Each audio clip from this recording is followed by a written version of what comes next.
বাংলাদেশের বয়স 54 বছর হয়ে গেল। এই 54 বছরের বাংলাদেশে কত নেতা আসলো, কত নেতা গেল। বঙ্গবন্ধু বড় শখ করে বাংলাদেশটাকে স্বাধীন করেছিলেন। উনি চেয়েছিলেন আমাদেরকে একটি সুখী সমৃদ্ধ বাংলাদেশ উপহার দেবেন, কিন্তু তিনি পারেন নাই। বরং দেশ স্বাধীন হওয়ার কয়েকদিন পরে 1-1.5 বছরের ব্যবধানে তিনি আপসেট হলেন, হতাশ হলেন। তিনি একটি বক্তৃতার মাঝে বললেন, মানুষ পায় স্বর্ণের খনি, আমি পাইছি সোরের খনি। বলেছেন কি? এটাকে আমার কথা না, বঙ্গবন্ধুর কথা। উনি বলছেন, আমার ডানে চোর, আমার বামে চোর, আমার সামনে চোর, আমার পিছনে চোর। প্রিয় ভাইরা, লক্ষ্য করুন, তিনি পারেন নাই। কয়দিন পর উনাকে হত্যা করা হলো, অগাস্ট বিপ্লব হলো। 15ই অগাস্টে উনি চলে গেলেন। তারপরে বাংলাদেশ আরো কত প্রেসিডেন্ট পেল, তার মাঝে আর একজন সৎ নেতা ছিল, শহীদ প্রেসিডেন্ট জিয়াউর রহমান। উনিও চেয়েছিলেন দেশটাকে সুখী সমৃদ্ধশালী দেশে পরিণত করতে। প্রেসিডেন্ট জিয়াউর রহমানও পারেন নাই, অল্প দিনে তিনিও দুনিয়া থেকে চলে গেলেন। পরে আমরা প্রেসিডেন্টের সাথে দেখেছি 9 বছর লম্বা সময় দেশ চালাইলেন। তারপর খালেদা জিয়া চালাইলেন, শেখ হাসিনা চালাইলেন। কিন্তু বাংলাদেশ চোরের খনি পরিবর্তন হয় নাই, বরং চোরগুলা ডাকাত হইয়া দেশের টাকা গত 15 বছরে কানাডায় পাঠাইয়া বেগম পাড়া বানাইছে।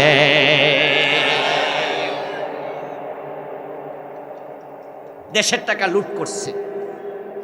ইসলামী ব্যাংকের মাত্র 18-20টা শাখা থেকে নাকি টাকা বিদেশে পাচার করেছে 80,000 কোটি।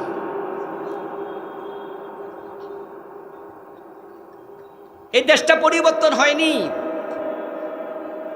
এখনো মানুষ 80 টাকা 90 টাকা দিয়ে সবজি কিনে কেজি দরে খাওয়া লাগে। 200 টাকার বেশি টাকা দিয়ে সয়াবিন তেল কিনতে হয়েছে, এমন সময় আমাদের গেছে। একটা ডিমের দাম 10 টাকা। প্রিয় ভাইয়েরা, পরিবর্তন আসলো না কেন? এবার কারণ শুনুন। কারণ হলো 54 বছরের নেতারা, তারা বাংলাদেশ পরিবর্তন চেয়েছে, সুখী সমৃদ্ধ শান্তির বাংলাদেশ চেয়েছে, কিন্তু তারা আল্লাহর কোরআন দিয়ে পরিবর্তন চায় নাই। তারা ডক্টর কামালের সংবিধান দিয়ে চেয়েছে। আমার নবী মুহাম্মাদের মতো যোগ্য মানুষ যদি কোরআন ছাড়া জাহিলিয়াত দূর করতে না পারে, অন্যায় চুরি ডাকাতি দূর করতে না পারে, কোনো শেখ মুজিব, কোনো জিয়াউর রহমান পারবে না। পরিবর্তন চাইলে কোরআনের কাছে যাওয়া লাগবে।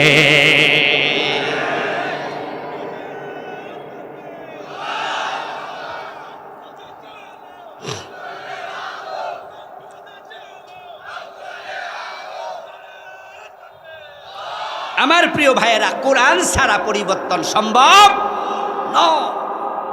কোরআন ছাড়া পরিবর্তন হবে না।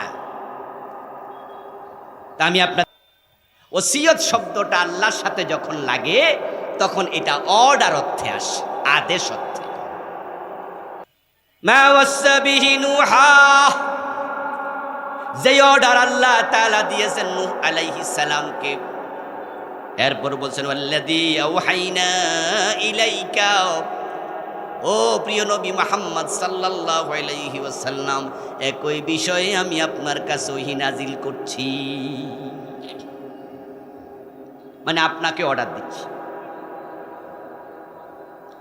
এরপর আল্লাহ তাআলা এবার বলেন, ওয়া মা ওয়াসাইনা বিহি ইব্রাহিম, একই অর্ডার আমি নবী ইব্রাহিমকে দিয়েছি। ওয়া মূসা, এবং মূসাকে দিয়েছি।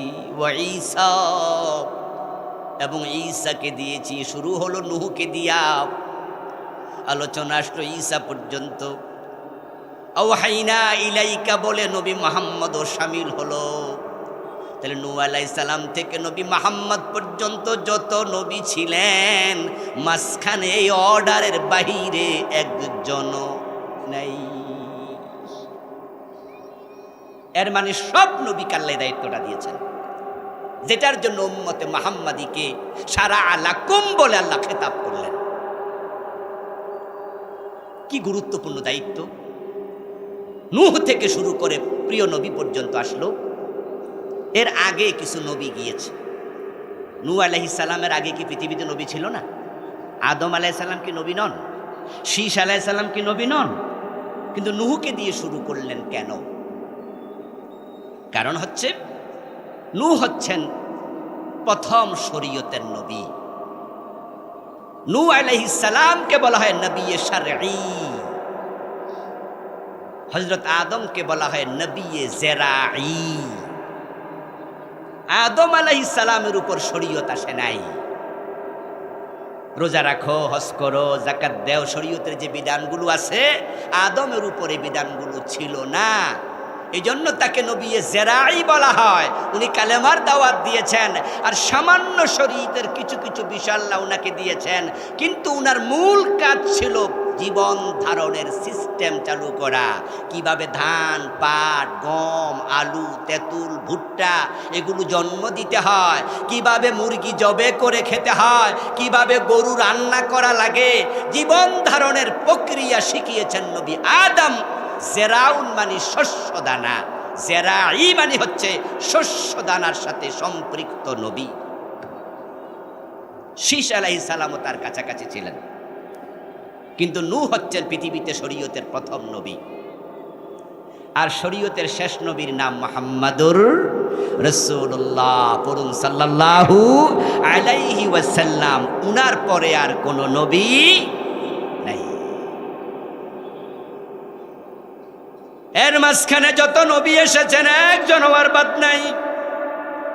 কোরআন হলো একটি মুলাক্কাস কিতাব, এটা অতি সংক্ষিপ্ত কিতাব, যার কারণে নবীদের নাম এখানে কম। কোরআনে নাম ধরে ধরে আলোচনা হয়েছে এমন নবী মাত্র 25 জন। কয়জন? মাত্র 25। অথচ নবীর সংখ্যা 25 জন না আরো বেশি। যত নবী এসেছেন মাত্র 25 জনের নাম কোরআনে আসলো, বাকিদের নাম নাই। এখন আল্লাহ নূহ আলাইহিস সালামকে দিয়া শুরু করে নবী মুহাম্মদকে দিয়া শেষ করে বুঝাইলেন, মাঝখানে যত রাসূল, যত নবী, সকলকে আমি একই অর্ডারে দিয়েছি। ওই অর্ডারটা কি? অর্ডারটা হলো আনাকিমুদ্দিন, আল্লাহর জমিনে তোমরা আল্লাহর দিন কায়েম করো। উম্মতে মুহাম্মাদি, এটা তোমাদের দায়িত্ব। তোমরা আমার জমিনে আমার দিন কায়েম করবা। যারা বুদ্ধিমান সচেতন আছেন, বুঝ আছে, তারা একটু জবাব দিয়েন। বাচ্চারা তো বুঝবে না, তারা চুপ থাকুক, আপনারা একটু কথা বলেন। 54 বছরের বাংলাদেশে আল্লাহর দিন কি কায়েম হয়েছে? একদিনের জন্য ছিল তো আল্লাহ না দায়িত্ব দিছে? তাহলে ওই দায়িত্ব পালনে আমরা কি সফল হয়েছি না ব্যর্থ? ব্যর্থ হয়ে যদি আল্লাহর কাছে যান, জবাব দিতে হবে না? জবাব দিতে হবে। আমাদের কথাকে আপনাদের কাছে মনে হয় রাজনীতি। ওই যে সংসদে কোরআন নেওয়া লাগবে, এই সংসদ শব্দ আইলেই তো মনে করে কি এই তো হুজুর রাজনীতি করে লাইতেছে। যদি আমি বলতাম যে কোরআন পড়েন, কোরআনের তাফসীর পড়েন, কোরআন বোঝেন, নামাজ কালাম পড়েন, হজ যাকাত দেন, আল্লাহর একটা বান্দাও কইতো না যে হুজুর রাজনীতি করছে। হুজুরের ওয়াজটা আজকে খাঁটি হয়েছে। কিন্তু যেই মাত্র সংসদে কোরআন নিতে হবে এটা বলছি, তখনই কিছু মানুষ ভাবছেন এটা রাজনীতি হয়ে গেছে। প্রিয় ভাইয়েরা শুনুন না, মিশরের বিখ্যাত আলেম সৈয়দ কুতুব শহীদ রাহেমাহুল্লাহ তাফসির জিলালিল কোরআন লিখেছেন। ওই তাফসিরে তিনি কোরআনকে রাষ্ট্রীয়ভাবে কায়েমের কথা বলাতে জামাল নাসির উনাকে ফাঁসি দিয়েছে। বিদগ্ধ পণ্ডিত সৈয়দ হাসান আল বান্না রাহেমাহুল্লাহ বাংলাদেশে কোরআনের কথা সংসদ ভবনের দিকে বললে রাজনীতি হয় না, এটা তামাম দুনিয়ার সবাই বোঝে। তাই তিনি একটি কথা বলেছিলেন, we call you to the teaching of Islam, to the rules of Islam, to the way of Islam. If this means politics to you, then this is our politics. দিন কায়েমের কথা আল্লাহ বলেছে। সংসদে কোরআন নিয়ে আইন না করলে দিন কায়েম হয় না। এই জন্য দিন কায়েম করতে হলে কোরআনকে সংসদে নিতে হয়। আমি তোমাকে আল্লাহর কোরআনের দিকে ডাকছি, আল্লাহর পথের দিকে ডাকছি, আল্লাহর কথা বলছি। এটা যদি তোমার কাছে রাজনীতি মনে হয়, আমি ঘোষণা দিচ্ছি এটাই আমার রাজনীতি।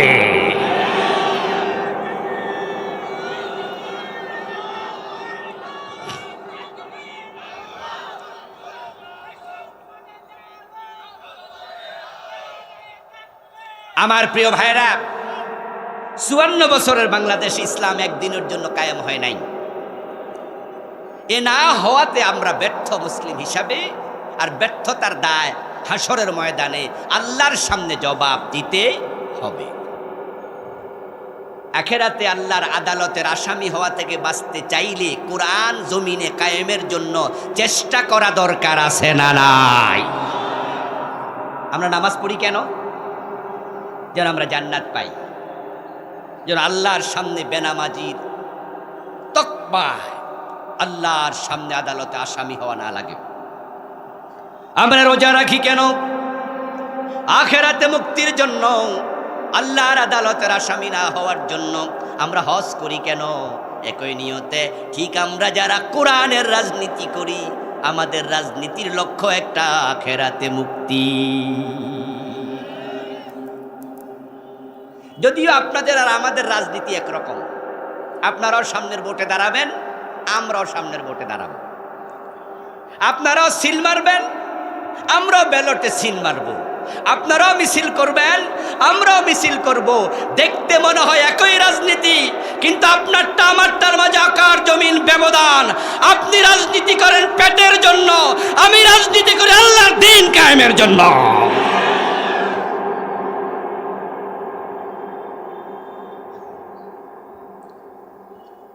ট্রেন রোডের পাশে যাবেন, ট্রেন রাস্তার পাশে যে পাথরগুলো পড়ে আছে এগুলোও পাথর। আবার ডায়মন্ড দোকানে যাবেন, যে মেয়েদের হাতের আংটি নাকের ফুল বানায়, ডায়মন্ড যে তৈরি হয় ওটা পাথর থেকে হয়, সেটাও পাথর, ইয়াকুত পাথর। আবার রাস্তার পাশে ট্রেনের রাস্তার ধারে পড়ে আছে, সেগুলো পাথর। দুইটা এক নয়, দুইটা এক নয়। কোরআন কায়েম হয় নাই 54 বছরে। আলহামদুলিল্লাহ, আমরা আল্লাহর কিছু বান্দা আছি যারা দিন কায়েমের কথা বলছি যুগের পর যুগ। আমাদের পূর্বসূরি যারা আছে, আল্লাহর কোরআন কায়েমের কথা, দিন বিজয়ের কথা বলতে বলতে আল্লামা সাইদি আল্লাহর কাছে চলে গেছে। 40 বছরের বেশি আল্লাহ দিন বিজয়ের জন্য তিনি মাঠে ময়দানে তাফসীর করছেন।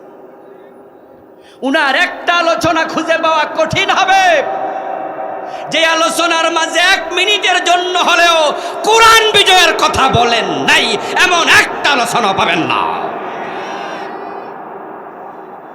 তিনি বিষয়ভিত্তিক ওয়াজ করতেন। তার ওয়াজ থেকে শুনে আমরা ওয়াজ শিখেছি।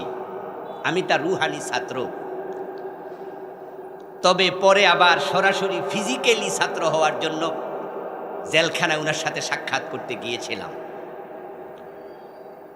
উনার সন্তানদেরকে অনুরোধ করেছিলাম যে হুজুরকে আপনারা তো প্রতি মাসে 2 বার দেখতে যান, আমাকে একটু সাথে নিয়েন। আমার অনুরোধ রেখে আমাকে হুজুরের সাথে সাক্ষাতের জন্য একবার জেলখানায় নিয়েছিলেন।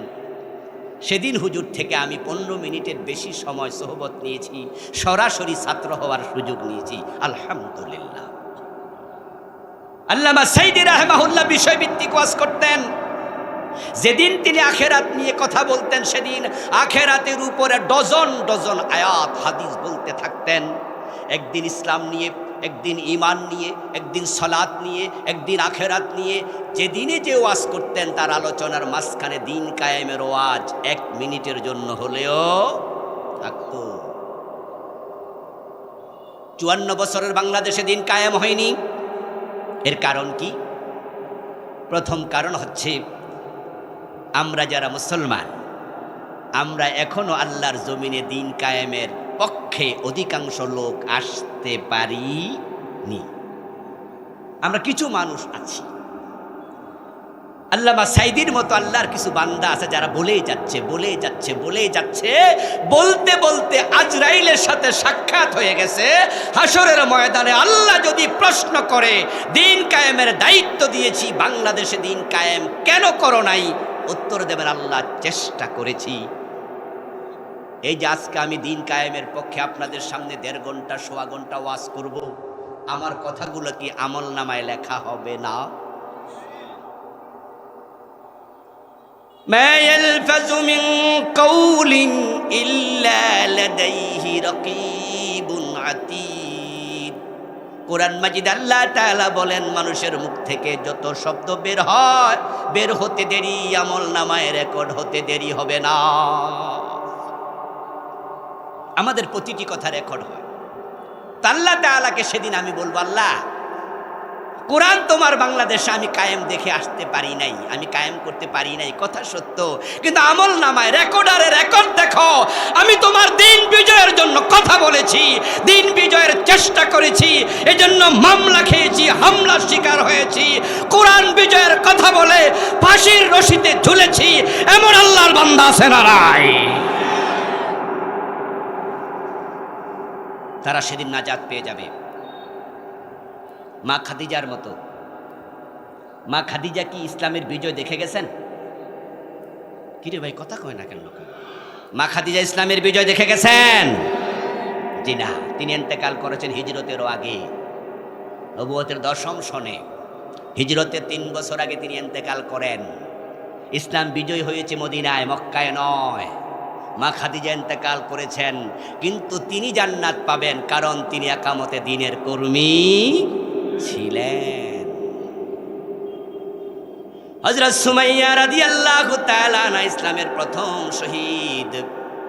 মা সুমাইয়া যখন মক্কায় শাহাদাত বরণ করেন, তখন দ্বীনের বিজয় হয় নাই। আপনাদের কাছে আমার জিজ্ঞাসা, হযরত সুমাইয়া জান্নাত পেয়েছেন কিনা?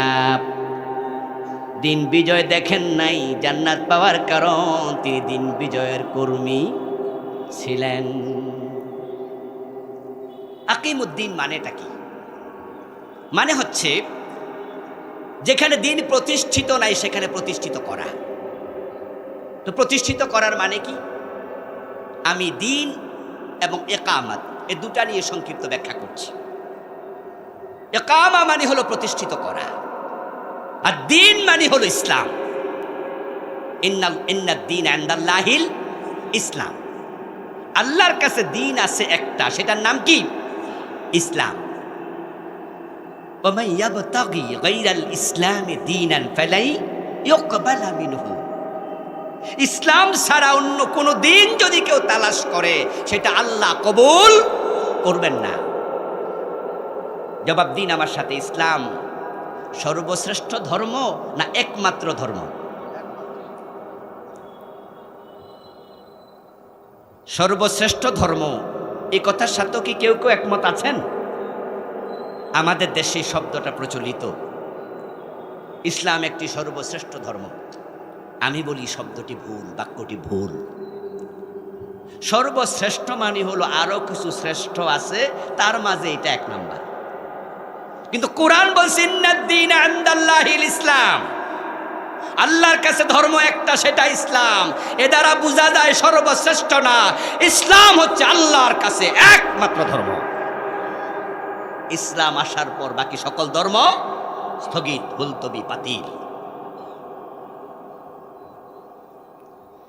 তাহলে আনাকিমুদ্দিন, এই দিন শব্দের জায়গায় ইসলাম শব্দ বসায়া দেন। ইসলাম মানে তো দিন, দিন মানে তো ইসলাম। আকিমুদ্দিন আই আকিমুল ইসলাম। ও আমার বান্দারা, আমার জমিনে আমার ইসলাম কায়েম করো। কোরআন যদি সংসদে না যায়, চোর ধরে হাত কাটার আইন কে বানাবে? কোরআন যদি সংসদে না যায়, রাষ্ট্রীয়ভাবে সুদ কে বন্ধ করবে? আমাদের কিছু কিছু আলেম ওলামারও বলতে শোনা যায়, কয় যে না, রাজনীতি দরকার নাই। আমি ওদের জন্য আফসোস করি, ওদের জন্য দোয়া করি যে এই লোকগুলো জাতিকে বিভ্রান্ত করতেছে। আহারে, সুদের বিরুদ্ধে ওয়াজ তোমরা কিয়ামত পর্যন্ত করলে সুদ বন্ধ হবে না। আর সরকার যদি চায় একটা অর্ডারে সুদ বন্ধ হয়ে যাবে। এখানে আমরা অনেক মানুষ, আমি ঘোষণা দিলাম আগামী দিন থেকে বাংলাদেশে সুদ চলবে না, আপনারা হ্যাঁ বলুন। আপনারা বললেন হ্যাঁ, সুদ বন্ধ হবে। আর সংসদে 151 জন এমপি যদি সুদের বিপক্ষে একবার বলে, সুদ বন্ধ হয়ে যাবে। নবীজি ভাবলেন যে আল্লাহ তাআলা আমাকে দিন বিজয়ের দায়িত্ব দিলেন, বললেন ওয়া রাব্বাকা ফাকাব্বির, তোমার রব মহান এটা বলো। আল ইসলাম ইয়ালু ওয়া লা ইউলা আলাইহি, ইসলাম বিজয়ী হতে আসছে, পরাজিত হতে নয়। নবী মুহাম্মদ একানয় কানাত বানু ইসরাঈল তাসুসুহুমুল আম্বিয়া কুল্লামা হালাকা নাবিয়্যুন খালাফাহু নবী। নবী মুহাম্মদ বলে, সহিহ বুখারীর হাদিস, বনি ইসরাঈলের সকল নবী ছিল সমাজের নেতা। তাসুসুহুমুল আম্বিয়া সাসা ইয়াসুসু, এখান থেকে তাসুসু সিয়াসাত, নেতৃত্ব, রাজনীতি। বনি ইসরাঈলের সব নবী ছিল নেতা। মক্কায় নবী মুহাম্মদ তিনি নেতা হতে পারেন নাই, আবু জাহেল নেতা, অথচ তাকেই নেতা বানানো উচিত। হিজরত করছেন, ভাবছেন এখন মদিনায় গিয়ে কি লাভ হবে যদি সেখানে আরেক আবু জাহেল থাকে সংসদে। আল্লাহ তাআলা মানুষের অন্তরের খবর জানেন সবচেয়ে বেশি। তিনি জিবরিলকে পাঠালেন, আমার রাসূলের কাছে গিয়ে বলো আমার রাসূল যেন নেতৃত্বের জন্য আমার কাছে দোয়া করে। কোরআনের আয়াত নাজিল হলো, ওয়াকুর রাব্বি আদখিলনি মুদখালা সিদকিন ওয়া আখরিজনি মুখরাজা সিদকিন ওয়াজআল লি মিন লাদুনকা সুলতানান নাসীরা। সুবহানাল্লাহ পড়েন ভাইয়া। এই আয়াতটা আল্লাহর কোরআনে এখনো আছে, আছে আছে, মানসুখ হয়নি, এটা আছে। হে নবী, আপনি আমার কাছে বলুন যে আল্লাহ, হে আমার রব, আমাকে তুমি যথাযথভাবে মক্কা থেকে বের করো, যথাযথভাবে মদিনায় প্রবেশ করাও। শেষ অংশ, ওয়াজআল লি মিন লাদুনকা, তোমার পক্ষ থেকে আমাকে দাও সুলতানান নাসীরা, রাষ্ট্র ক্ষমতা, যেটা আমাকে দিন কায়েমে সাহায্য করবে। এই দোয়া আপনারা কয়দিন করছেন? ওয়াজআল লি মিন লাদুনকা সুলতানান নাসীরা, এই আয়াতের আলোকে রাষ্ট্র ক্ষমতা ইসলাম যাক, এই জন্য কয়দিন চেষ্টা করেছেন, কয়দিন দোয়া করেছেন, কয়জন মানুষের কাছে দাওয়াত দিয়েছেন, উল্টা আরো বলতেছেন রাষ্ট্র ক্ষমতা দরকার নাই। তোমার চিন্তা আল্লাহর কোরআনের উল্টা। নবীজি দোয়া করলেন, দোয়া রাস্তায় থাকতে কবুল, দোয়ার সাথে সাথে কবুল। কবুল হবে না কেন? দোয়া করছে কার কাছে? ভাইয়েরা কথা বলতে হবে তো। দোয়া করছে কার কাছে? ক্ষমতার মালিককে। দোয়া করছে, আল্লাহ দিয়ে দিছে। আমরা তো চাইতে জানি না। নবীজি চেয়েছেন, আল্লাহ তাআলা মুআফিক করে দিয়ে দিয়েছেন। এবার চাইতে হবে। আল্লাহ সুযোগ দিয়েছেন। আগস্ট বিপ্লবের কারণে, জুলাই বিপ্লবের কারণে আল্লাহ ইসলামকে রাষ্ট্র ক্ষমতার কাছাকাছি অলরেডি নিয়ে এসেছেন। ডাকসু জাকসু প্রমাণ করে এই দেশের মানুষের অন্তরে আল্লাহ পরিবর্তন দিয়েছেন। আমরা মাথা তুলে দাঁড়াতে যদি পারি, আগামীর সংসদ হতে পারে কোরআনের সংসদ হয়ে যাবে।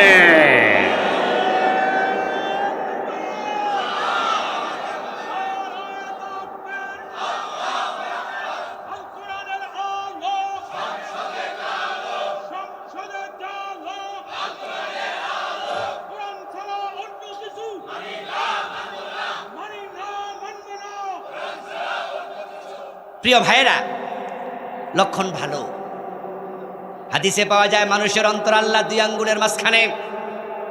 আল্লাহ যেদিকে চায় সেদিকে ফিরাইয়া দেয়। নবীজি রাস্তায় দোয়া করলেন হিজরতের পথে, মদিনার লোকদের অন্তর আল্লাহ ফিরাইয়া দিছে ইসলামের দিকে।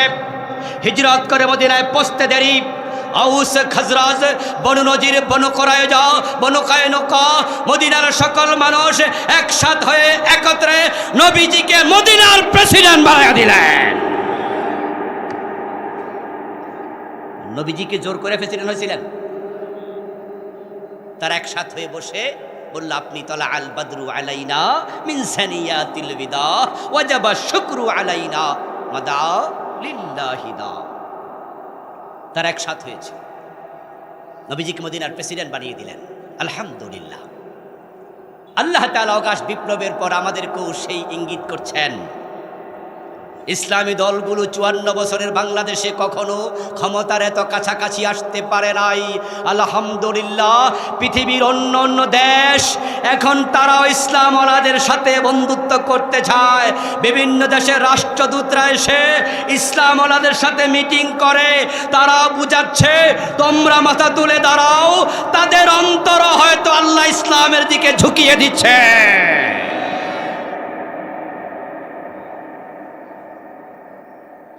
আফগানিস্তান আমেরিকাকে হারিয়ে যারা যখন বিজয় হলো, এর আগে তালেবান শব্দ শুনলেই কিন্তু আমরা ডরাইতাম যে কথা কন যাব না, এটা সন্ত্রাসী। কিন্তু যখন আফগানিস্তান ইসলাম বিজয়ী হয়ে গেল, আমেরিকান সরকারও তালেবানের সাথে বন্ধুত্ব করতে বাধ্য হলো, কূটনৈতিক সম্পর্ক ঘোষণা দিয়ে পুনঃস্থাপন করল।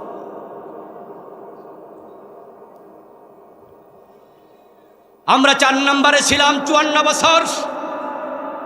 1 নাম্বার 2 নাম্বারে বড় বড় দুটা দল, হয়তো কখনো 1 নম্বরে ওরা, 2 নম্বরে ওরা, অথবা 2 নম্বরে ওরা, 1 নম্বরে ওরা। 3 নম্বরে ছিল রংপুরের দল, চাষার পার্টি। আর আমরা ইসলামওয়ালারা অলওয়েজ 4 নাম্বার। কিন্তু জুলাইয়ের বিপ্লবের কারণে ফ্যাসিস্ট সরকার আন্ডা বাচ্চা সহ পালিয়ে যেতে বাধ্য হয়েছে।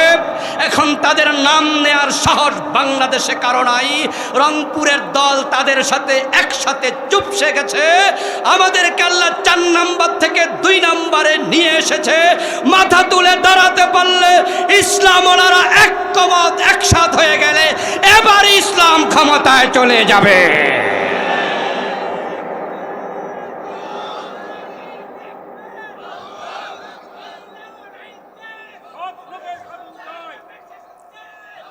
প্রিয় ভাইরা, দিন বিজয়ের কাছাকাছি, এখন ভূমিকা রাখতে হবে এবার বেশি।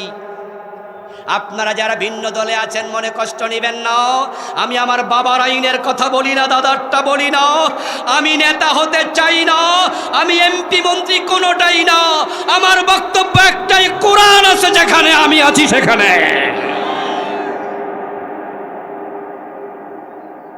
দেশটা 92% মুসলমানের। দল যে আসুক আসুক আমার আপত্তি নেই, কিন্তু কোরআন দিয়ে চালাতে হবে। আর কোরআন দিয়ে যদি আমাদের বড় বড় দলগুলো বলে যে আমরা কোরআনের বিজয় চাই, আমরা কোরআন কায়েম করতে চাই, আমাদের আলেমদের আলাদা দল লাগবে না, আমরা তোমাদের দলে চলে যাব। কিন্তু তোমরা বলবে যে আমরা শরিয়া আইনে বিশ্বাস করি না, এটা তো চলবে না, এটা তো চলবে না। যে শরীয়ত, যে ইসলাম কায়েমের জন্য আল্লাহ আমাদেরকে দায়িত্ব দিলেন, শারা আলাকুম মিনাদ-দ্বীন বলে, আর তুমি বলবে সেই শরিয়া মানি না, তাহলে তুমি আমার ভালোবাসা কিভাবে পাবে? শরিয়া মানি না এই কথা বলার পরে তার সাথে তার দলে থাকা জায়েজ হবে না।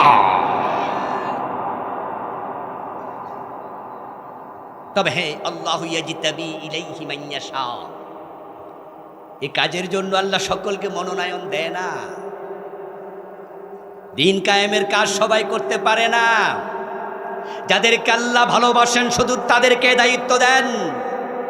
কাবুরা আলাল মুশরিকিনা মা তাদউহুম ইলাইহি, আর এই কাজের কথা বললে তারাই কষ্ট পায় যারা মুশরিক। বলেছেন কে? কাবুরা আলাল মুশরিকিন, এটা মুশরিকদের জন্য যন্ত্রণাদায়ক, কষ্টকর।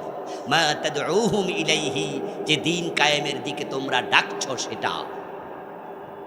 আজকের আলোচনায় আপনারা যারা আছেন, এই ভিডিওগুলোর মাধ্যমে যারা শুনবেন, আমি কোরআনের এই আয়াতকে সামনে রেখে একটি মেসেজ দিয়ে আলোচনার শেষ দিকে যেতে চাই। দিন কায়েমের আলোচনা শুনে যে ব্যক্তি মন খারাপ করবেন, আপনার অন্তরে কষ্ট লাগছে, হুজুরের ওয়াজটা পছন্দ হয় নাই, আল্লাহর আয়াত বলে আপনার অন্তরে শিরিক আছে। আর যাদের ভালো লেগেছে তারা খুশি হন, আলহামদুলিল্লাহ পড়েন যে আমার অন্তরে শিরিক নাই। ইনশাআল্লাহ আমরা আশাবাদী বাংলার এই জমিনটা কোরআনের আলোকে চলবে। আল্লাহ আমাদের সকলকে দিন কায়েমের জন্য যেই ভূমিকা রাখা দরকার সে ভূমিকা রাখার তৌফিক দাও, বলেন আমিন। আমি বিশ্বাস করি এই জন্য ঐক্যবদ্ধ প্রচেষ্টা দরকার। ইসলামী দলগুলো যেন এক হয়ে যায়, এ দোয়া করেন। কিন্তু কিছু ইসলামওয়ালার মাঝেও ঝামেলা দেখা দিছে। মাথায় পাগড়ি দিয়ে, গায়ে লম্বা পাঞ্জাবি পরে যারা শরিয়া মানি না বলে, তাদের সাথে 2-4টা এমপি ভাগাভাগি পাওয়ার জন্য কিছু আলেম একসাথে মিটিং করছে, ওই দিকে ঝুঁকতেছে। ইসলামী ঐক্যের জায়গায় না এসে শরিয়া মানি না, এদের সাথে যারা একাত্ম হবে তারা এই দেশের দালাল আলেম হিসাবে চিহ্নিত হয়ে থাকবে। এগুলো দালাল ওলামায়ে সু।